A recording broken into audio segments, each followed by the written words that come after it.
সারিকা, এই রুমটাকে খুব ভালো করে চেক করতে হবে।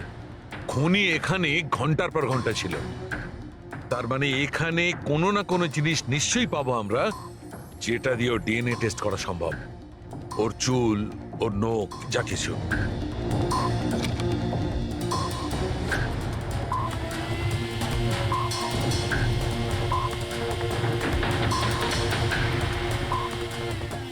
এক মিনিট সারিকা, হ্যাঁ, একটা ফোর্সেপ দাও।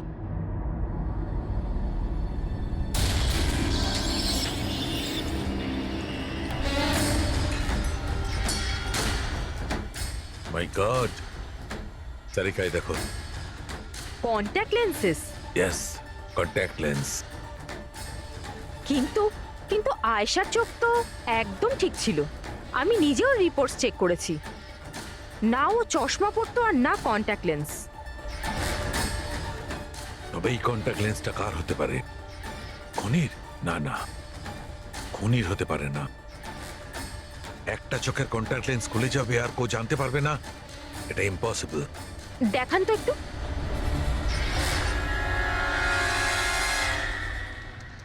বেশ হাই পাওয়ারের লেন্স। High power lens? কিছু তো আছে এই রুমে।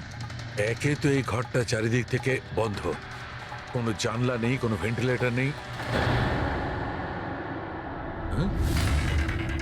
ও ওহো, কি হয়েছে? সারিকা, তুমি জানো তো ওই কালার স্টেন কেমিক্যাল বানানো হয় যা দিয়ে ঘাম টেস্ট করা যায়? হ্যাঁ জানি। গুড, এক কাজ করো, তুমি কালার স্টেন কেমিক্যাল বানাও। খনি এখানে এই ঘরের মধ্যে ঘন্টার পর ঘন্টা ছিল, আর আমাদের অল্প সময়ের মধ্যে এত ঘাম হয়ে গেল। ওই খনির তো খুব ঘাম হয়েছিল। ইয়েস, এই ঘামটাকে চেক করব, তার থেকে জানা যাবে যে খনি কোথায় ছিল, দাঁড়িয়ে ছিল না বসে ছিল না কিভাবে ছিল, সব কিছু।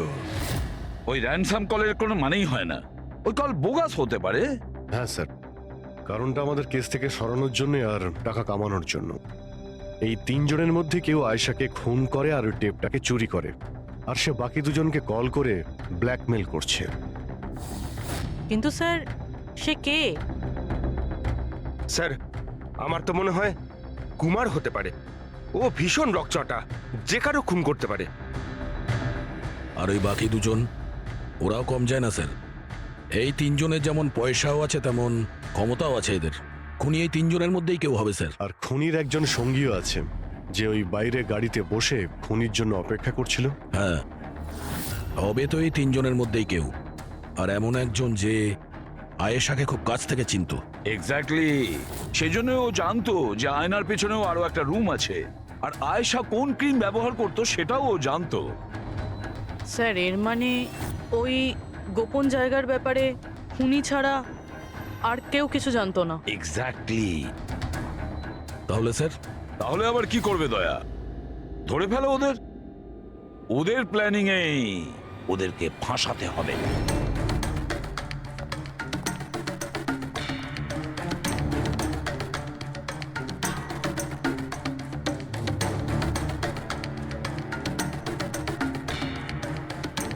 আমাদেরকে এখানে কেন ডাকলো?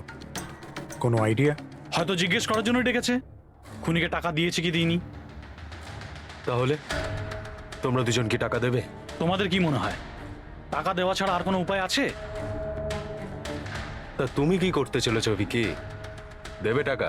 দেখো, টেপের ব্যাপারে তো কিছু বলতে পারছি না, আর তাছাড়া আমি কোনো বেআইনি কাজ করিনি,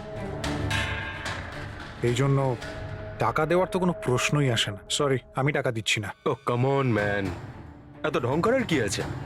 কিছু করে থাকলে বলো না, শুধু আমরা তিনজনই আছি এখানে। দেখো রাহুল, যদি কথা... এক সেকেন্ড, নাও, সিআইডি মেসেজ করেছে। আরে কোথায় আছে ওরা? কি লিখেছে বল। কোথায় আটকে গেছে, আসতে পারবে না, ফিরে যেতে বলেছে। হোয়াট ননসেন্স ভাই, আমরা কখন থেকে এখানে বসে আছি, শুধু শুধু সময় নষ্ট করে দিল। এবার কি করবে? যাওয়া যাক, আর কি। চলো, কাম অন।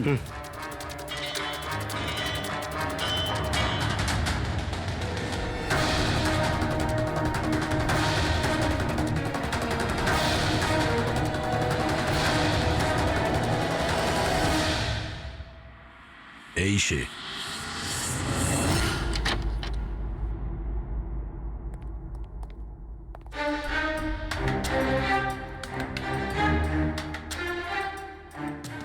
স্যার, ভিকি তার মানে ও জানতো যে আয়নাটার পিছনে ক্যামেরা আছে। হ্যাঁ, বাকি দুজনের হয় এরা কিছু জানে না, না হলে আমাদের সামনে অ্যাক্টিং করছে।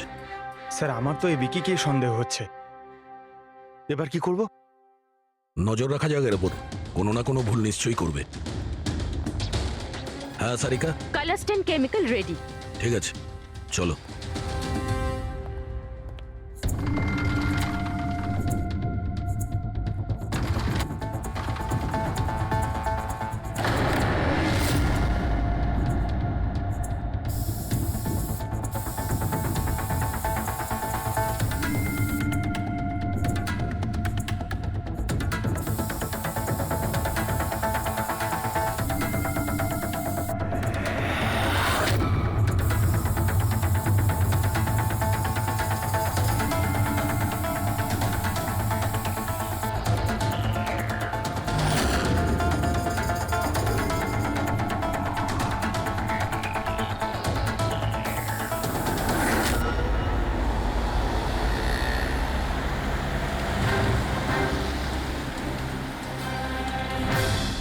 আরে স্যারও যাচ্ছেটা কোথায়? আরে কোথায় আর যাবে পঙ্কজ, বন্ধুদের সাথেই দেখা করতে যাচ্ছে, আবার কি?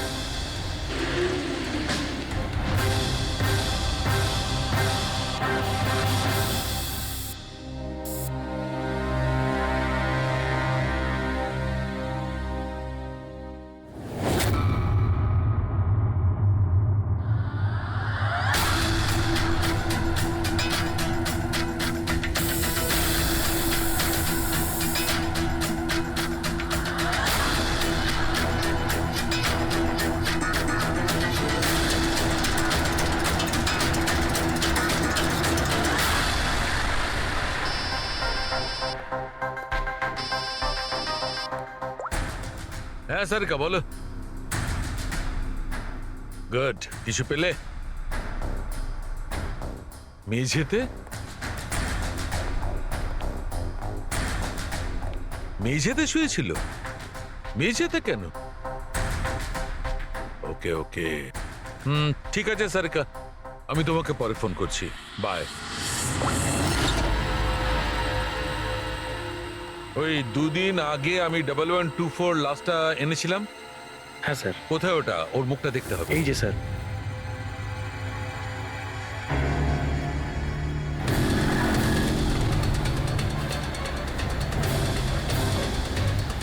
এই জানতে পারেনি তো যে আমরা ওকে ফলো করছি।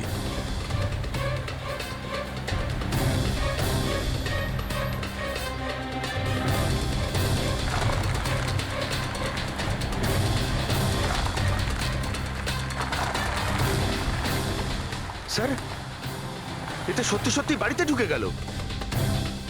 ভেবেছিলাম ও কোনো বন্ধুর সাথে দেখা করবে। হ্যাঁ অভিজিৎ। কি? ডক্টর সালুকে বলে দিয়েছেন যে খুনি কে? কে? ও হ্যাঁ, আমরা এই ভিকিকে ফলো করতে করতে ওর বাড়ির কাছে পৌঁছে গেছি। ঠিক আছে, আমরা ওয়েট করছি। অভিজিৎ আসছে।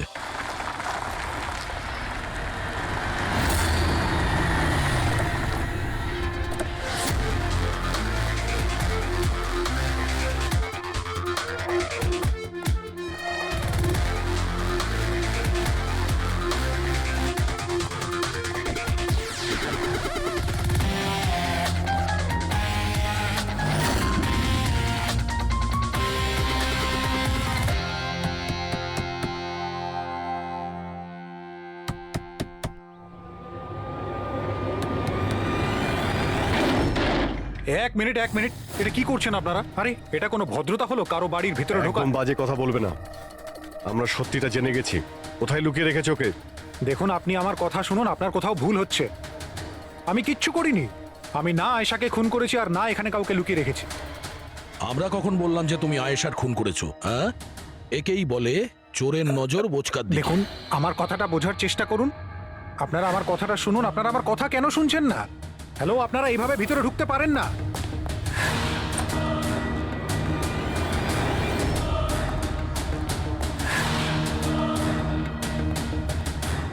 এখানে তো কেউ নেই। আমি বলছি আপনাদেরকে এখানে কেউ নেই, প্লিজ। আরে বন্ধ করুন এগুলো, এইভাবে ভিতরে আপনারা ঢুকতে পারেন না। Hello, excuse me, hello. আরে ওপরে কিচ্ছু নেই স্যার। আরে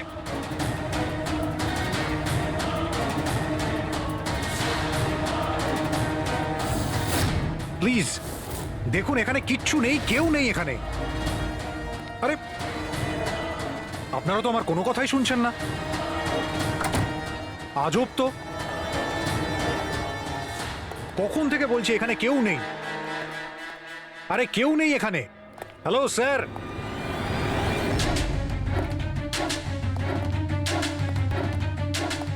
দেখুন আমার কথাটা শুনুন প্লিজ, শুনুন। দেখুন দেখুন, আমি আপনাকে বলছি আমি আয়েশাকে খুন করিনি। প্লিজ আমার কথাটা বোঝার চেষ্টা করুন, আমি সত্যি বলছি। আমরা জানি যে তুমি আয়েশাকে খুন করনি। তাহলে আপনারা এখানে কি খুঁজছেন? 1 মিনিট, সব জানতে পারবে।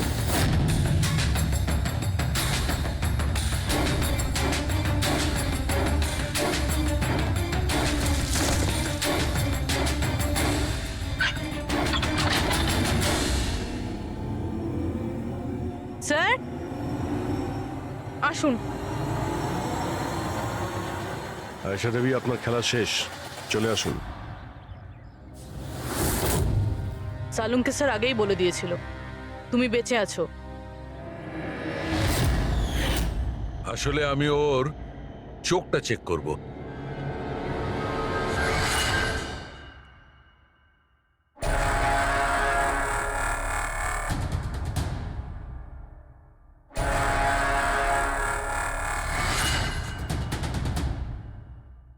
আমি যেটা ভেবেছিলাম সেটাই ঠিক। তুমি আসলে আয়েশা হতেই পারো না। তুমি তো সে যাকে ঘরের মধ্যে বেঁধে রাখা হয়েছিল। অন্য কোনো মেয়েকে আয়েশা বানিয়ে নির্মমভাবে ওকে হত্যা করেছো। কে ছিল ওই মেয়েটা? কি শত্রুতা কি ছিল ওর সঙ্গে? ওর সাথে কোনো শত্রুতা ছিল না। আমি শুধু আমার জীবনটাকে বাঁচাতে চেয়েছিলাম। আমি খুব ভালো করে জানতাম যে সিবিআইকে সাক্ষী দেবার পরেও আমি সুরক্ষিত থাকবো না। এই তিনজনেই কিন্তু খুব ডেঞ্জারাস। ওরা আমাকে ঠিক খুঁজে বের করে নিত, আর আমি ভয় পেয়ে বেঁচে থাকতে পারতাম না। তাই আমার সামনে একটাই রাস্তা ছিল, নিজের মরে যাওয়ার মিথ্যে অভিনয় করে সারাটা জীবনের মতো উধাও হয়ে যাওয়া। এই পরিকল্পনাটা আমরা দুজনে মিলে বানিয়েছিলাম। ওই মেয়েটা একটা স্ট্রাগলিং অ্যাক্ট্রেস ছিল। ওকে আমরা ইন্টারনেটের কোনো অনলাইন কাস্টিং এজেন্সি থেকে খুঁজে বার করেছি। রিয়া নাম ছিল ওর। ওকে এই জন্যই সিলেক্ট করেছিলাম কারণ ওর হাইট, ওয়েট সব কিছুই আয়েশার মতো ছিল। আমরা ওকে মিথ্যে মিটিংয়ের অজুহাতে বাড়িতে ডাকি, আর ওকে অজ্ঞান করে দিই, আর ওকে বেঁধে ওই গুপ্ত রুমে রেখে দিই।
তোমার প্ল্যান তো কার্যকরী হয়েছিল, তাহলে ফোন করে টাকা চাওয়ার নাটক কেন করলে? আমরা ভাবলাম যে আপনাদের এই তিনজনের থেকে মনোযোগ সরে যাবে, আর আমরা টাকাও পেয়ে যাব নতুন জীবন শুরু করার জন্য।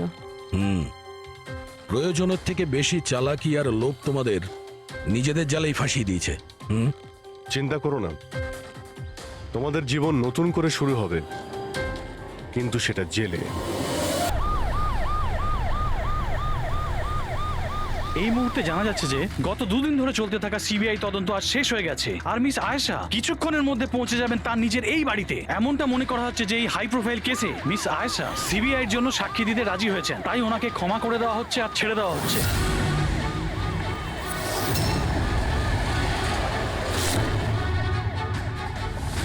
ম্যাম, এটা কি সত্যি যে আপনি সিবিআই এর জন্য সাক্ষী দিতে রাজি হয়েছেন? ম্যাম, পুলিশ আপনাকে নিজের থেকে সিকিউরিটি দিচ্ছে নাকি সিবিআই? ম্যাম, এটা কি সত্যি যে আপনার কাছে উপযুক্ত প্রমাণ আছে? আপনি করে সাক্ষী দিতে চলেছেন? ম্যাম, সত্যি ইনি হলেন মিস আয়েশা, যিনি এত কড়া নিরাপত্তার মধ্যে নিজের বাড়ির ভিতরে ঢুকে গেলেন কোনো প্রশ্নের উত্তর না দিয়ে।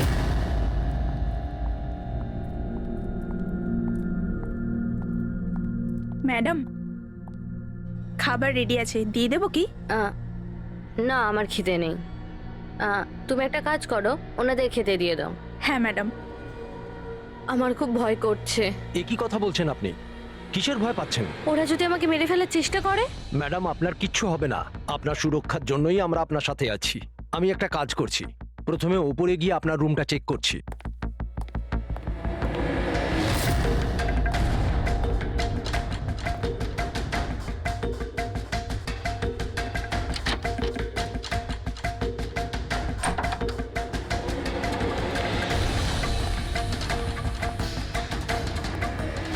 আপনার রুমটা চেক করেছি, সবকিছু ঠিক আছে, আর আপনি গিয়ে রেস্ট নিতে পারেন।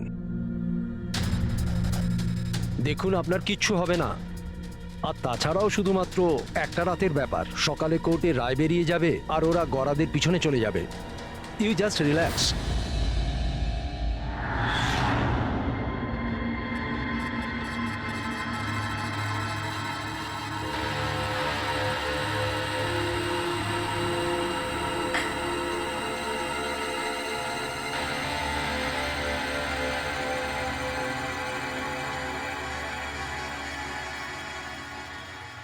ম্যাডামকে সুরক্ষিত রাখা আমাদের সকলের দায়িত্ব। ওপর থেকে স্ট্রিক্টলি অর্ডার আছে, তাই সারা রাত সাবধানে থেকো। Okay, sir. ঠিক আছে?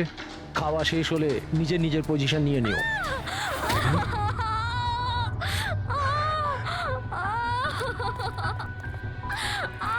ম্যাডাম, ম্যাডাম, ম্যাডাম, ম্যাডাম, দরজা খুলুন, ম্যাডাম, দরজা খুলুন, দরজাটা খুলুন ম্যাডাম।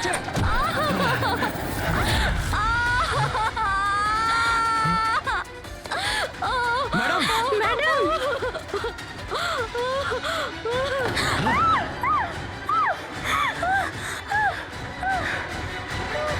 ও শিট।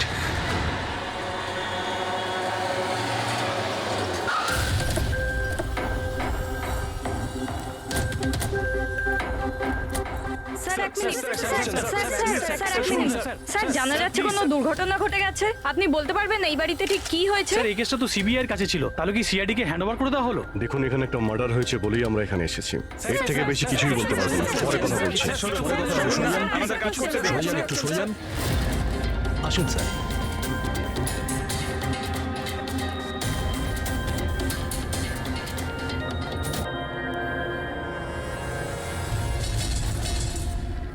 ওর মুখটা আর হাতটা তো একদম পুড়ে গেছে।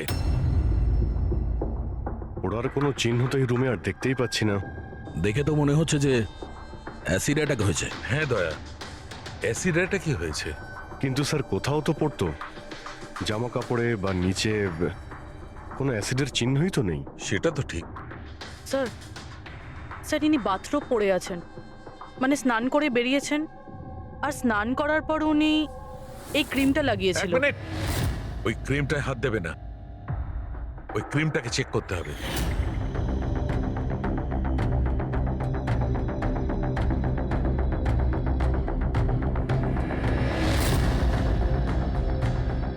আরে, এ তো কিছুই হলো না। হবে পঙ্কজ, ওয়েট।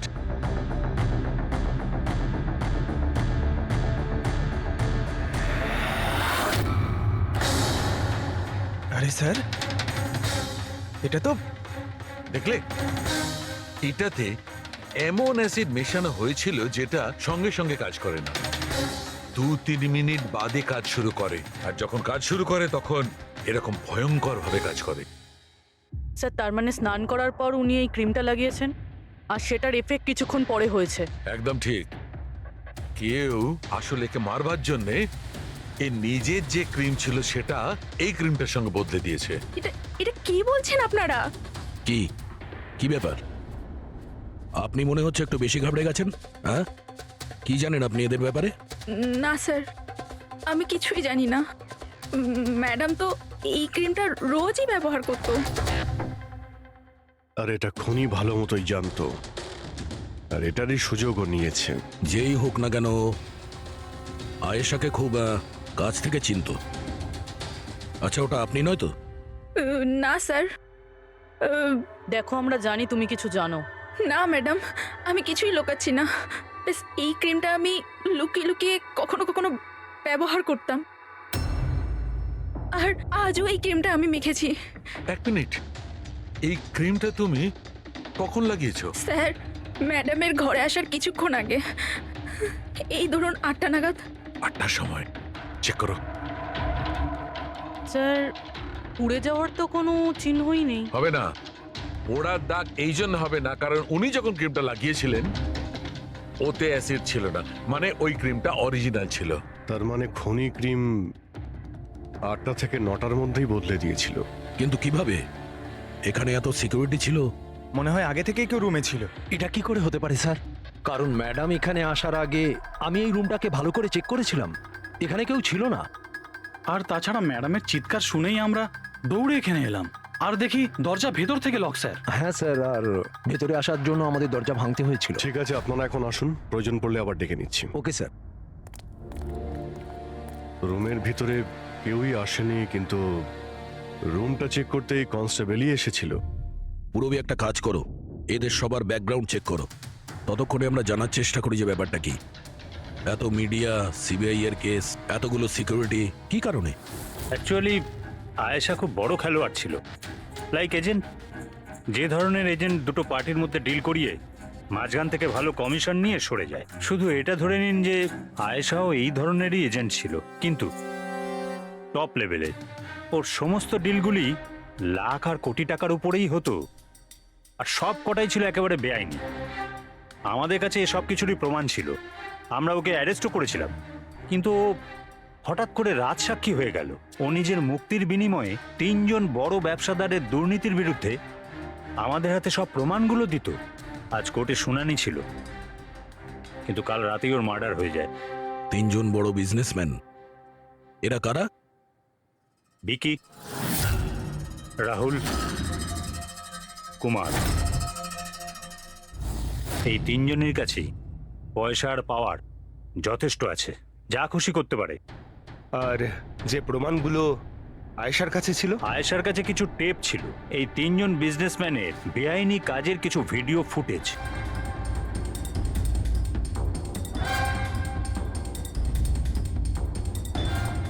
তার মধ্যে কুমারের একটা ক্লিপ আমাদের কাছে আছে, এই দেখো দয়া। চিয়ার্স। টাকাটা কবে ট্রান্সফার করছেন মিস্টার কুমার? ব্যাস, যেই আমাদের কাছে গানস পৌঁছে যাবে আপনার অ্যাকাউন্টে টাকা পৌঁছে যাবে। সেসবের চিন্তা আপনি করবেন না মিস্টার কুমার, ওনাদের কাছে অস্ত্রের তো কোনো খামতিই নেই, এমনিতেই তো পড়ে পড়ে জংই ধরছে। হ্যাঁ, তাছাড়া পাওয়ারে থাকার তো এটাই সুবিধা, তাই না? যখন যেটা মন চায় করে না। আপনি শুধু এই কনসাইনমেন্টটা সম্পূর্ণ করে দিন, আমাদের তো একসঙ্গে অনেক কাজ করতে হবে, তাই না? একদম। আর এটা তো সবে শুরু। আমি যতদিন আছি আপনাদের দুজনকে কোনো চিন্তা করার দরকার নেই। এটা একটা স্যাম্পল দয়া, এটা থেকে কিছু প্রমাণ করা যাবে না। অবশ্য প্রমাণ হিসেবে আয়েশার কাছে দেওয়ার মতো অনেক কিছুই ছিল, কিন্তু ও আমাদের কিছুই দেয়নি। ও চেয়েছিল যে এই সমস্ত প্রমাণগুলো ও কোর্টের হাতে নিজেই দেবে।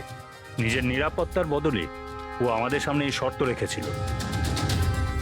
বাকি টেপগুলো ছাড়া এই টেপ আমাদের কোনো কাজেই আসবে না। এই টেপ আপনার কাজের না হতে পারে, কিন্তু আমাদের কাজে লাগতে পারে। এই 3 জনকে বিউরোতে ডাকার জন্য যথেষ্ট। যে লেভেল পর্যন্ত এরা পৌঁছেছে, এদের পক্ষে আয়েশার মার্ডার প্ল্যান করা খুব একটা বড় ব্যাপার নয়। ভিকি, কালকে কোথায় ছিলে? কাল একটা পার্টিতে ছিলাম। এগুলো ওই লোকগুলোর স্টেটমেন্ট আর সিগনেচার, যারা কাল রাত 9টা থেকে 3টে অবধি আমার ক্লায়েন্টের সাথে ছিল। টাইম তো আমরা জিজ্ঞাসা করিনি। দেখুন, আয়েশার মাথা খারাপ ছিল। ও এমনই মন গড়া গল্পগুলো শোনাতো যাতে ও শাস্তি থেকে বেঁচে যায়। That's it. আয়েশা আপনাকে ঠকিয়েছে, আপনার বিরুদ্ধে সিবিআই এর কাছে প্রমাণ দিয়েছে। রাগ হওয়াটা তো স্বাভাবিক। হ্যাঁ, ভেবেছিলেন খুন করে দেওয়া যাক ওকে? রাগ নয় স্যার, বরং আফসোস হলো ওর ওপর। কারণ ও চাইলেও কিছু করে উঠতে পারতো না স্যার, কারণ ওর করার মতো কিছুই ছিল না। এটা আমার ক্লায়েন্ট রাহুলের অ্যালিবাই। কাল রাত্রে ইনি কিন্তু নিজের বিজনেস পার্টনারদের সাথেই ছিলেন। এর মধ্যে সমস্ত ডিটেলস আছে।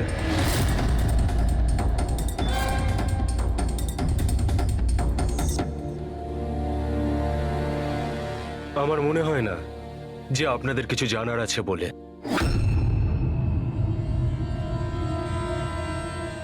আপনারা যেতে পারেন।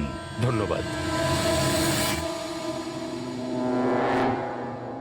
মার্ডারের সময় আমার ক্লায়েন্ট ফ্যামিলি ফাংশনে বিজি ছিলেন, আর এই হচ্ছে তার প্রমাণ। মিস আয়েশার কাছে আপনার বিরুদ্ধে প্রমাণ ছিল মিস্টার কুমার। আর এমন প্রমাণ যা আপনাকে বরবাদ করে দেওয়ার জন্য যথেষ্ট। আয়েশা খুবই চালাক মেয়ে, ভালো হয়েছে মারা গেছে, নাহলে আমি ওকে মেরে ফেলতাম। মারতেন না মেরে ফেলেছেন? না স্যার, আমি ওকে মারিনি, কিন্তু ওই মানুষটাকে আমি নিশ্চয়ই থ্যাঙ্কস বলবো যে আমার মনের ইচ্ছেটাকে পূরণ করেছে। আপনি যেতে পারেন, তবে খুব তাড়াতাড়ি দেখা হবে। Thank you.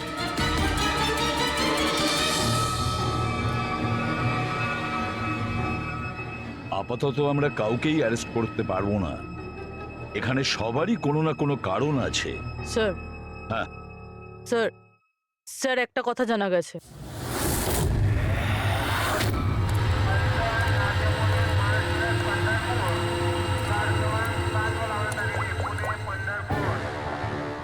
হ্যালো, হ্যাঁ, সব কিছু তৈরি।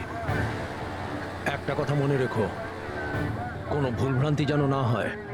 এই তো দাদা, চলে আসুন, বাস ছাড়বে, বাস ছাড়বে।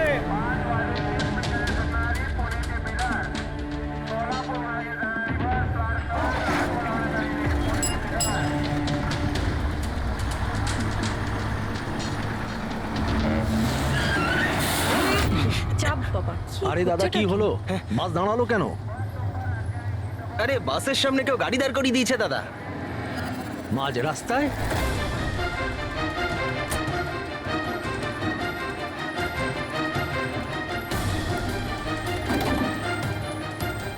স্যার, আপনারা এখানে?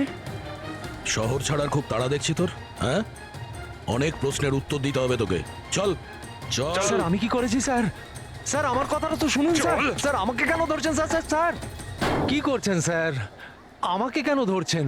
আমি তো ছুটি নিয়ে দেশে যাচ্ছি স্যার। তোর রেকর্ড আমরা চেক করেছি, তুই তো আমাদের বলিসনি। হ্যাঁ, যে আয়েশার আগে তুই মিস্টার কুমারের জেট সিকিউরিটিতে ছিলি। হ্যাঁ স্যার, ওটাই তো আমার কাজ। আর আপনি তো জানেন যে সরকার আমাদের যেখানে পাঠায় সেখানে যেতে হয়।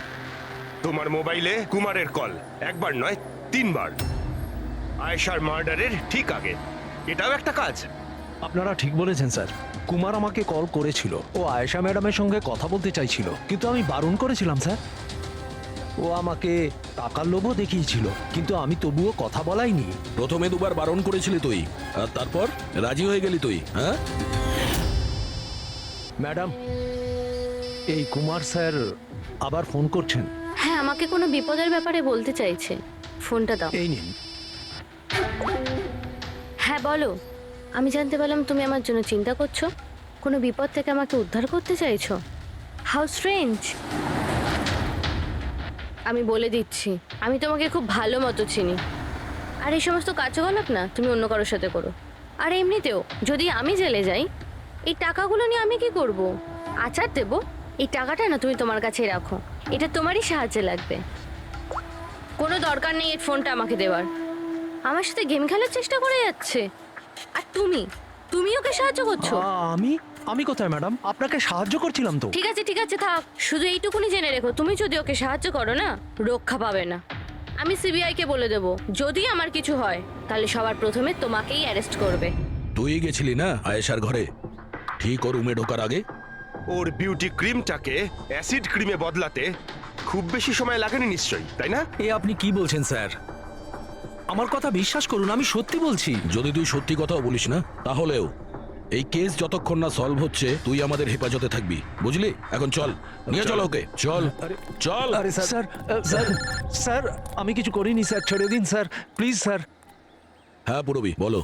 স্যার ওই ফুটেজটা যেটা ও সিবিআই কে পাঠিয়েছে সেটা ওই ঘর থেকেই শুট করা হয়েছে যেখানে ওর খুন হয়েছিল।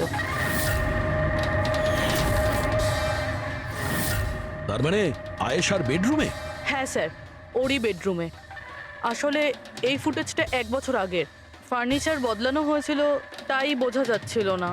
Are you sure? স্যার 100%, এটা সেই ঘরটাই। হ্যাঁ, একটা ভাইটাল ইনফরমেশন দিলে Purabi, thank you so much. Purabi বলল যে আয়েশা মিনিস্টার আর মিস্টার কুমারের স্টিংটা ওই রুমেই করেছে। আর যদি এটাই হয়, ক্যামেরা ওই ঘরেই কোথাও লুকানো আছে। তার মানে ক্যামেরা এখনো ওখানেই আছে।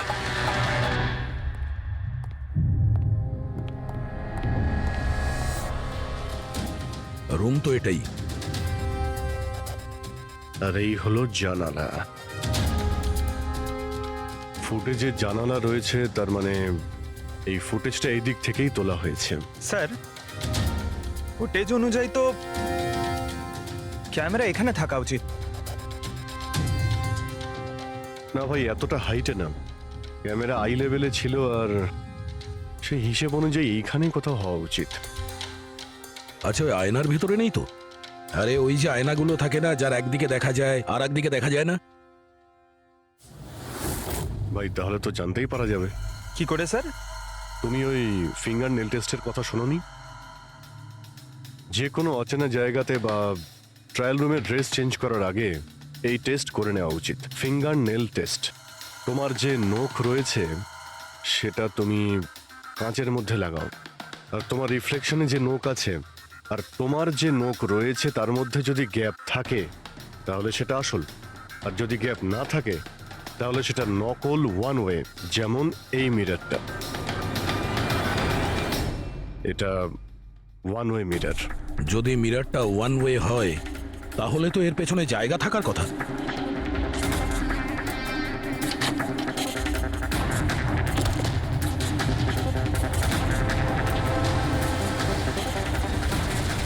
অভিজিৎ,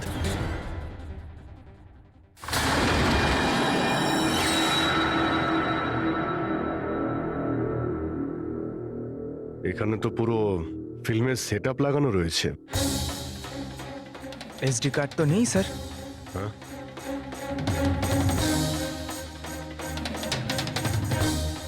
লকার খালি।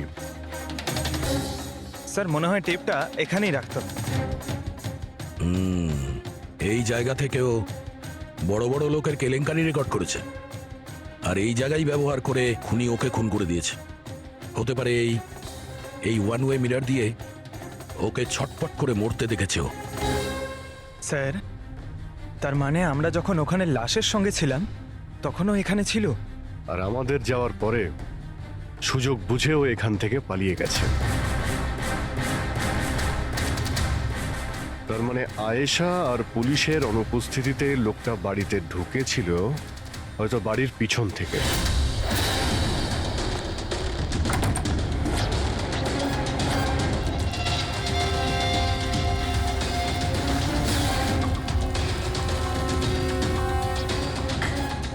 ও আয়েশার বিউটি ক্রিমটাকে সরিয়ে বিষাক্ত ক্রিমটা রেখে দেয়, আর তারপর ভিতরে ঢুকে বসে থাকে। তার মানে ও চোখের সামনে আয়েশা ওই ক্রিমটা লাগিয়েছে, আর একটু বাদে ছটফট করতে করতে মরে গেছে। তারপর পুলিশ আর রাখি এখানে আসে, তখনও ভেতরে ছিল। তারপর আমরা এখানে এসেছি, তখনও ভেতরে ছিল। তারপর রাত্রে সুযোগ পেতেই ও টেপগুলো নিয়ে এখান থেকে পালিয়ে গেছে, মনে হচ্ছে ওই রাস্তা দিয়েই।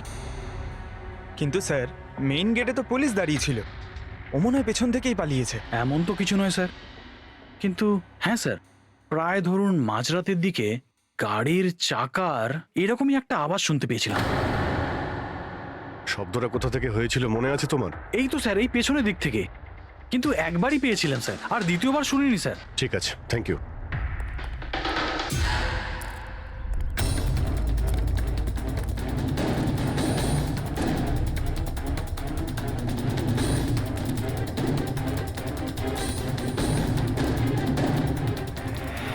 স্যার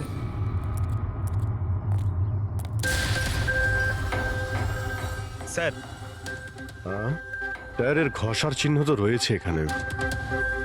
এ দেখতে পাচ্ছ এখানে এই তেল আর জল পড়ে আছে। মনে হচ্ছে এসি চালিয়ে গাড়ি এখানে অনেকক্ষণ দাঁড়িয়েছিল। আর তারপর গাড়ি এখান থেকে বেরিয়ে গেছে। ওই কনস্টেবল এই গাড়িরই এই টায়ারের আওয়াজ শুনেছিল। যদি গাড়িটা এখানে অপেক্ষা করেই থাকে তাহলে হঠাৎ এমন কি হলো যে তাড়াহুড়ো করে চলে গেল? স্যার মনে হয় কেউ দেখে ফেলেছিল, ওই জন্য ভয়তে পালিয়ে গেছো। পয়েন্ট আছে। এখানে আশপাশটা জিজ্ঞাসা করে দেখি।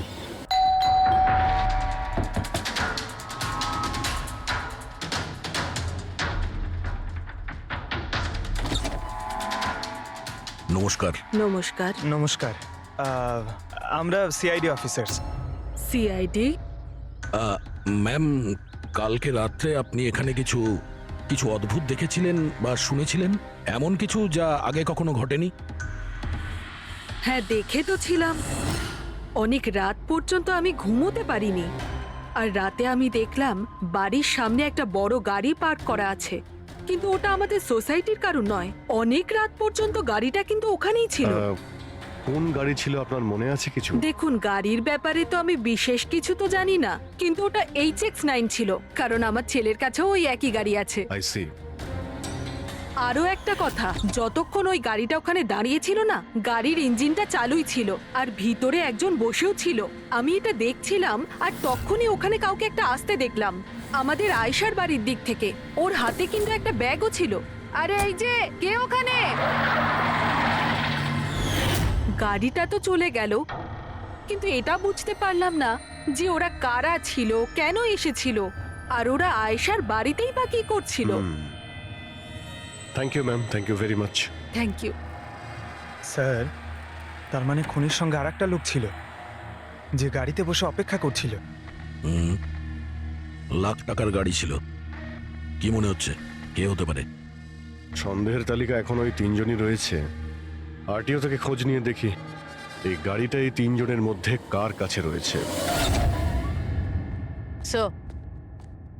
স্যার, এই ধরনের দামি গাড়ি তিনজনের কাছে আছে। কি?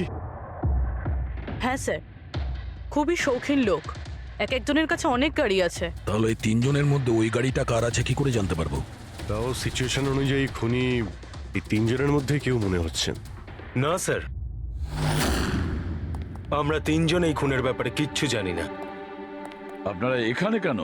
স্যার, আয়েশা জীবনকালে তো আমাদের বাঁচা দুষ্কর করেই দিয়েছিল, এখন মরার পরেও আমাদের বাঁচা দুষ্কর করে দিচ্ছে। তার মানে? স্যার, আয়সার খুনি ও আমাদের প্রত্যেককে ফোন করে 25 কোটি টাকা করে চেয়েছে, তাও আবার 24 ঘন্টার মধ্যে। আর হুমকি দিয়েছে আমরা যদি না দিই তাহলে ও আমাদের টেপ লিক করে দেবে। এর মানে হচ্ছে আমাদের মার্ডারের সঙ্গে কোনো সম্পর্ক নেই। ওই গলাটাকে চিনতে পেরেছেন? না স্যার, আমি চিনতে পারিনি। আপনারাই শুনে নিন, আমি কলটা রেকর্ড করেছি। আয়েশাকে আমি খুন করেছি, আর ওই টেপসগুলো আমার কাছেই আছে। ওই টেপসগুলোর মধ্যে যা প্রমাণ আছে তোমাদেরকে সারা জীবন জেলে রাখার জন্য যথেষ্ট। 24 ঘন্টার মধ্যে কেম্যান ল্যান্ড ব্যাংকের অ্যাকাউন্ট নাম্বার 23122-তে 25 কোটি টাকা জমা করে দিন, না হলে এই প্রমাণটা পুরো দুনিয়া দেখবে। তোমাদের কাছে 24 ঘন্টা আছে, ভেবে নাও কি করবে। ওকে ট্রেস করো, দেখো কোথা থেকে ফোন এসেছে, কে ফোন করেছিল, দেখো কোনো ডিটেলস পাওয়া যায় কিনা। ওই যে ও অ্যাকাউন্ট নাম্বার দিয়েছে, ওটা দিয়ে হয়তো জানা যেতে পারে। না, ইন্টারন্যাশনাল ব্যাংক স্যার, কোনো ডিটেল দেবে না ওরা। হ্যাঁ, কথাটা ঠিকই। স্যার, হ্যাঁ, ইন্টারন্যাশনাল কল, প্রেস করতে পারছি না। তার মানে কিছুই হবে না? ওই বদমাশকে 25 কোটি টাকা দিতেই হবে? না। কেন দেবেন 25 কোটি টাকা ওই বদমাশ লোকটাকে? হ্যাঁ, আর কেন দেবেন যেখানে আপনারা কিছু করেননি? না কোনো ঘুষ দিয়েছেন আপনারা, না কোনো বেআইনি কাজ করেছেন। তাহলে আপনাদের বিরুদ্ধে ওই টেপে তো কিছুই থাকবে না। হ্যাঁ, যদি আপনারা কিছু করে থাকেন তাহলে। আরে এটা কি বলছেন স্যার? আমরা কিচ্ছু করিনি, আমরা ইনোসেন্ট, আমরা নির্দোষ। আপনি তো অযথাই আমাদের ওপর। আশ্চর্য তো। এনিওয়ে, থ্যাংক ইউ, আমরা নিজেরা সামলে নেব। চলো।